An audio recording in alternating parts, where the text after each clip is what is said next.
नमस्कार, आप देख रहे हैं बेरोक टोक और मैं हूं आपके साथ अर्चना गुप्ता। अनगिनत नोटों की बंडलें, ये सामान्य नागरिकों के लिए शायद अचंभव की बात होगी।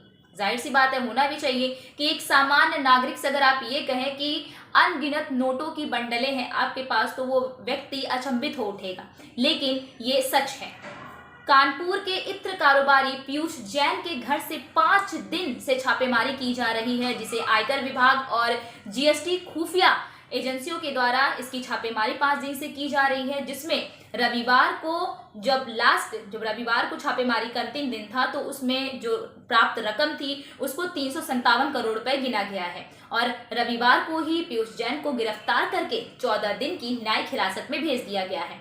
आपको बता दें कि इनका जो पुश्तैनी घर था, वहां पर रविवार को छापेमारी की गई थी, तो उस दौरान अलमारियों से भरे नोटों के बंडले मिले, जिसे गिनने के लिए नोट मशीन मंगानी पड़ी।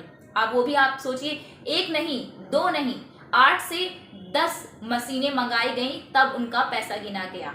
इसके अतिरिक्त इसमें 250 किलोग्राम चांदी बरामद की गई, जिसकी जो कीमत है वो 2.25 करोड़ रुपए बताई जा रही है और 25 सोने की सिल्लियां बरामद हुई, जिसकी कीमत 12.5 करोड़ रुपए बताई जा रही है।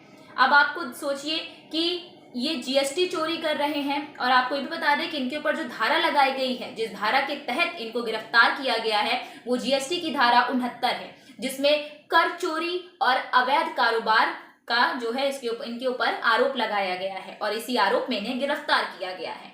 अब सोचिए कि हम आम नागरिक कर देते हैं, हर हालात में कर हमें देना पड़ता है। अगर आप निम्न अवस्था में भी हैं, निम्न स्थिति में भी हैं, तो आपको कर चुकाना पड़ता है। तो क्या सरकार जो भी नियम लाती है वो क्या केवल गरीब लोगों के लिए होता है? हम अगर टैक्स चोरी करते हैं तो पता चल जाता है, लेकिन अगर बड़े बड़े कारोबारी अगर टैक्स चोरी करते हैं तो सरकार को भनक तक नहीं लग पाती है और जब उनके पास पूरा बंडल तैयार हो जाता है तब सरकार एक बार छापेमारी करती है, तो उसमें कितना निकलता है? 357 करोड़। जी हाँ, 357 करोड़ रुपए पीयूष जैन के घर से बरामद किया गया है। आप सोचिए, और इनका कनेक्शन जो है वो सपा से बताया जा रहा है कि ये सपा से संबंधित है। जिसके बाद आज प्रधानमंत्री नरेंद्र मोदी ने अपने संबोधन में सपा पर तंज कसते हुए कहा उन्होंने कि आप देख रहे हैं कि किस तरह से गरीब लोगों का वो पैसा ये लाल टोपी वाले छुपा कर रख रहे हैं और ये कहेंगे कि अब ये भी हमने ही किया।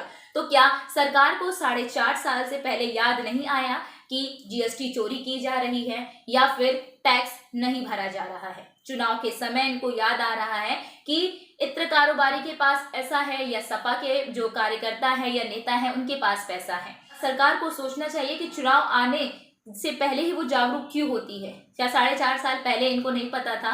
क्या 4.5 साल पहले इनको नहीं समझ में आ रहा था कि कर चोरी की जा रही है, ये टैक्स नहीं भर रहे हैं, आईटीआर जो है फाइल नहीं कर रहे हैं? सरकार 4.5 साल से क्यों सोई थी, ये जानने का विषय है। आज के लिए फिलहाल बस इतना ही, लेकिन देश और दुनिया की तमाम खबरों को जानने और देखने के लिए आप जुड़े रहिए बेरोक टोक के साथ। मुझे दीजिए इजाजत, धन्यवाद।